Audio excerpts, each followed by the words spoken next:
Hello everyone, সবাই কেমন আছো? আমার ছোট্ট মিনি ব্লগে আপনাদের সবাইকে স্বাগত। সকালে ঘুম থেকে উঠেই আগে আমি স্নানটা কমপ্লিট করে নিয়েছি। তারপরে আমি রান্নাঘরে রাত্রে বাসন ধুয়ে রেখেছিলাম, সেটা একটু গুছিয়ে নিচ্ছিলাম। এর ভিতরে দেখি আমার শাশুড়ি ভগবানকে প্রসাদ দিয়ে প্রসাদ বাটিতে রেখেছি, কিন্তু প্রসাদটার ভিতরে দেখি বড় একটা চুল পড়ে আছে, এই কারণে প্রসাদটা আমি ফেলে দিয়েছি।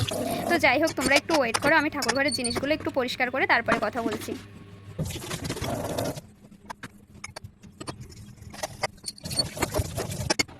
দেখতেই পাচ্ছ আমি মোটামুটি আকারে ভগবানের ঘরের জিনিসপত্র ধুয়ে নিয়ে চলে এলাম।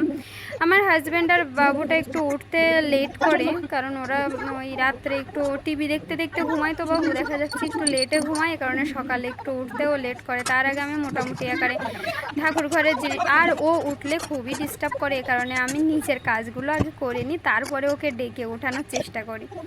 তো এখানে দেখো আমি ঠাকুর ঘরের সমস্ত জিনিস রেডি করে নিচ্ছি। তো তোমরা একটু ওয়েট করো, আমি পূজাটা দিয়ে নিই, তারপরে আবার তোমাদের সাথে গল্প করছি।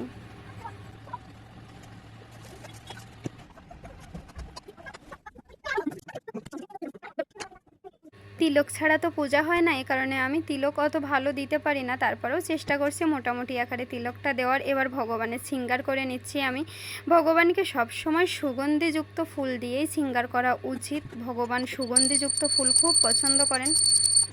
তো দেখো, তোমাদের সাথে কথা বলতে বলতে আমি পূজাটা দিয়ে নিলাম, তুলসী গাছে জল দিয়ে নিচ্ছি। এবার আমি এসেছি রান্নাঘরে, একটু ভগবানকে স্মরণ করে আমি এক গ্লাস জল খেয়ে নিলাম সকালে উঠে।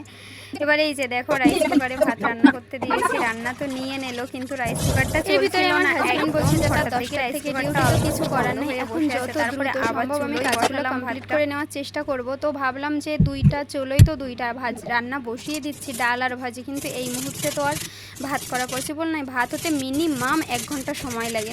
তো আমি ঝটপট করে কিছু রুটি করে নিয়েছিলাম ওর জন্য।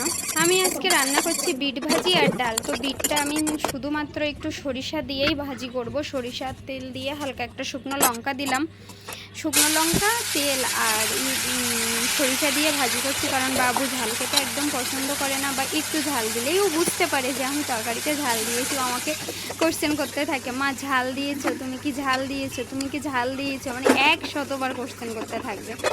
এই কারণে আমি ঝাল ছাড়াই আর কি সব কিছুই রান্না করার চেষ্টা করি। আর ঝালে তো এমনিতেও কোনো ভিটামিন নেই যে ঝালটা আমাদের খেতেই হবে, না খেলে আমরা বাঁচবো না, এমন কোনো ব্যাপার নেই। তারপরে এই যে দেখতে পাচ্ছ বাবু সকালে উঠে মুড়ি আর গুড় খায়, এই কারণে ওর জন্য একটা জাগরি পাউডার নিয়ে এলাম। যে এই পাউডারটা আমার খুব ভালো লাগে, খুব সুন্দর আর কি মিষ্টি, মানে এমনিতেই জলে দিলেই মনে হবে, ঠান্ডা জলে দিলেই মনে হয় যেন সত্যি একের গুড় খাচ্ছি। এর ভিতরে দেখো আমার মোটামুটি আকারে রান্নাবান্না সব আমি খুব দ্রুত কমপ্লিট করে নিয়েছি, তোমাদের সব কিছুই দেখাতে পারলাম না। তো এই যে দেখো, আমি এখন আমার বাবুকে খাওয়াবো একটা রুটি আর একটু ভাজি ডাল দিয়ে ওকে খাইয়ে দেবো, যাতে একটু পেটে কিছুক্ষণ থাকে, কিছুক্ষণ পর ওর একটা ডিম দিব। যাই হোক, আমি মোটামুটি ঘরের সমস্ত কাজ কমপ্লিট করে এখন একটু শুয়েছি, একটু রেস্ট করব। আর আমার খাবারও খাওয়া হয়ে গেছে, 1 পিস রুটি দিয়ে ভাজি দিয়ে খেয়েছি, ডাল আর ভাজি দিয়ে। তো তোমরা সবাই ভালো থেকো, সুস্থ থেকো, সুন্দর থেকো, টাটা।